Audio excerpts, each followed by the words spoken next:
Hello, my name is Paul Apter, and I did a leadership capstone project for CBTC. My topic is leadership and food truck business, a case study of select food truck businesses in Eau Claire. My purpose statement is the purpose of the study was to investigate the food truck business in Eau Claire and the role leadership can play in making it a viable and profitable business. My literature review, there's 12 food trucks in 2018 from WQOW.com, News 18, March 15, 2018. There's 0 licensed food trucks in city streets and public parks to sell. And I got this information from calling the city hall. There's 5 licensed food trucks in a private property. Once again, I called the city hall to get that information. There's a lack of food truck research. There was very little literature, and what there was, it was pretty much repetitious of the same thing. My problem statement. The problem that the city of Eau Claire faces in the food truck business is the process of licensing. It's tough and it's strict for licensing and guidelines and policies. People are going somewhere else because of no support from the city. It's easier ordinances and policies and guidelines. Eau Claire, as a growing city, is new to the food truck business. As you can see before, there was 5 trucks that were for private property. My theoretical framework, Kurt Lewin theory, 1940, came up with a theory called freeze, unfreeze, and refreeze.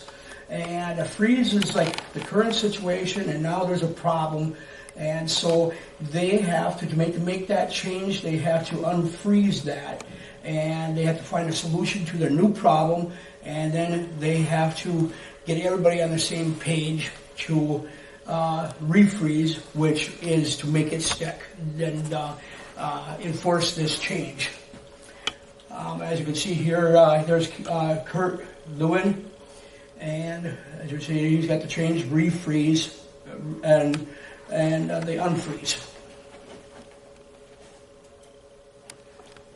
My research design sampled 3 out of 10 food trucks in Eau Claire. Sampled responses purposely because they met the criteria that I was looking for. 9 questions I had for an open-ended survey, and I followed up with personal interviews. Some of them I did on email and one I did on the interview. How I developed my context, sample, and instrument. How I designed my questionnaire. My questionnaire basically steered to the history of food truck owners, the advantages and disadvantages of food truck owners. How I sampled my participants. I emailed all 3 of them, and 2 of them answered questions by email, and 1 I met face-to-face to interview him with these questions. Problems I had collecting my data was finding food truck owners online to try to find food truck owners here in Eau Claire. Getting my responses as answers back, it took me almost 2 weeks to get everything back so I could do the other things that I had to do, analysis and all that.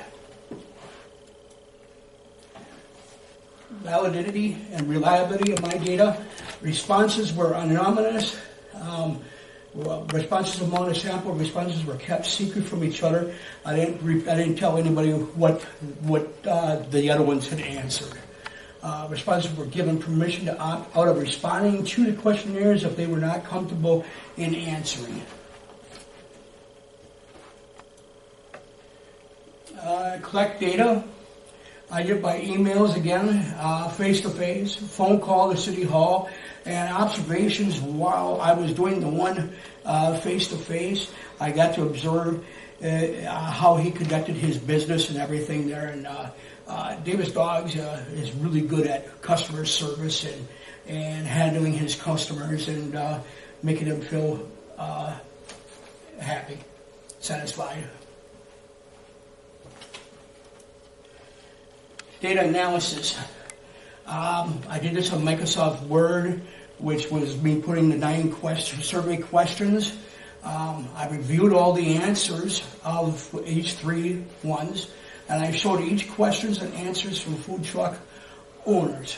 And when I say showed them down the road here, you'll be seeing my answers. I didn't show the other food truck owners. Findings. What I found, the advantages, you can go to crowds or customers. If we were to have a restaurant, they come to you, and here you could go to large groups and stuff like that. Lower overhead, you don't need a bus boy or a bus person. You don't need any waitresses as much. So you don't need fewer employees. You don't need a seating person to seat you. You can work whenever you want. I mean, you can work 7 days a week. You can work 3 days a week, like on the weekend. That's however long you want to work. You can even work all year round if you want. If you go from, summer working here and in winter months going south, you can work year round. Disadvantages, the weather. If it's raining, then they can't stay open because the customer is not going to get out of the car to go to them and check that out. So if the weather's there, they're home because they can't do the business. If the truck breaks down,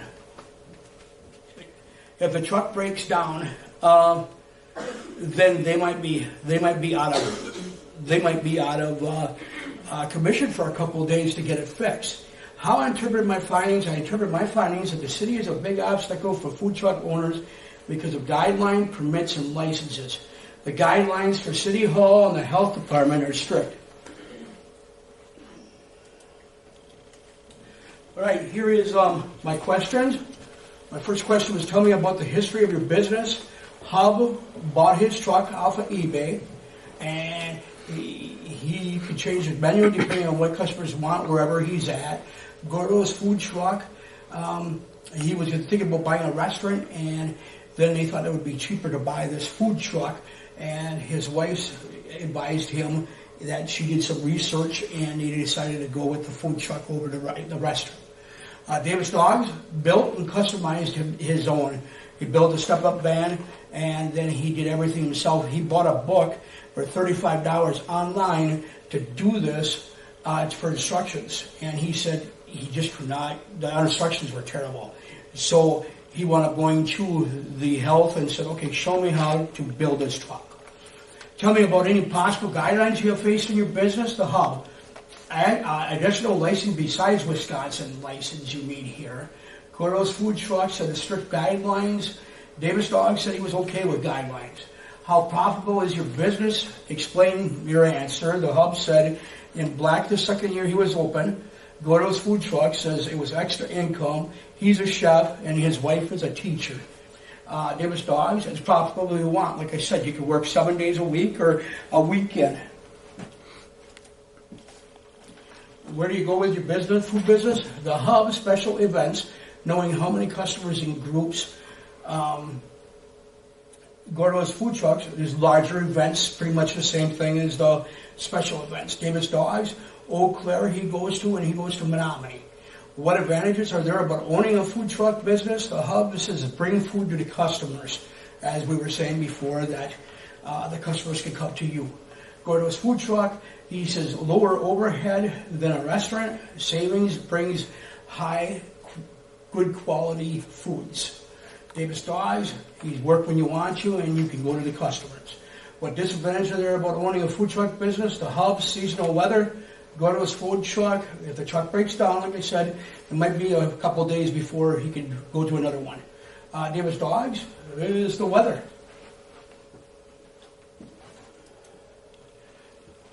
Are there any concerns you'd like to talk to me about? The Hub licensing and guidelines?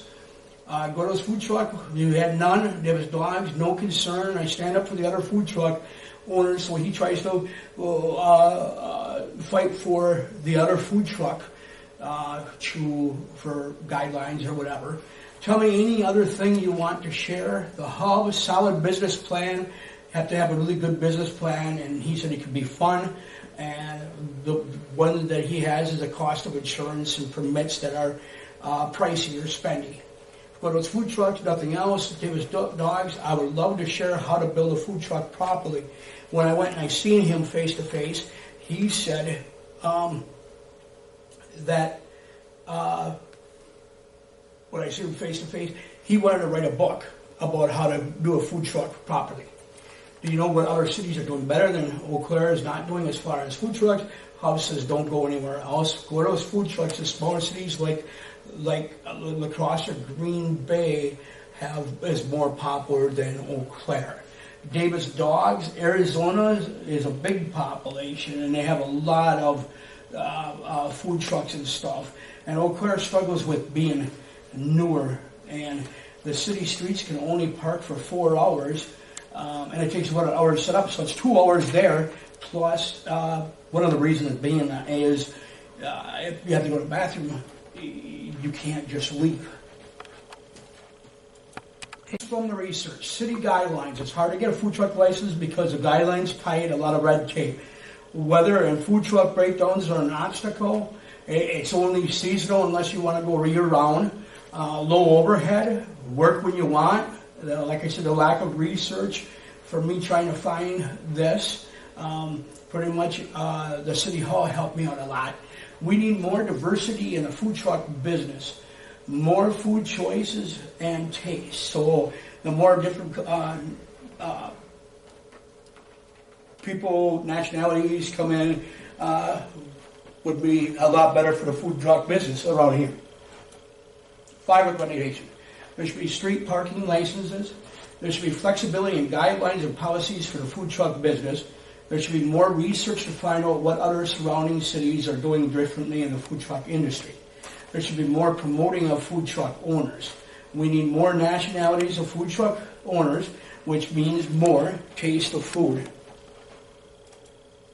There's my sources. And these, once again, these are the ones that I had interviewed, the Hub, Gordo's, and Davis Dogs. Thank you very much for hearing my speech. Do you have any questions for me?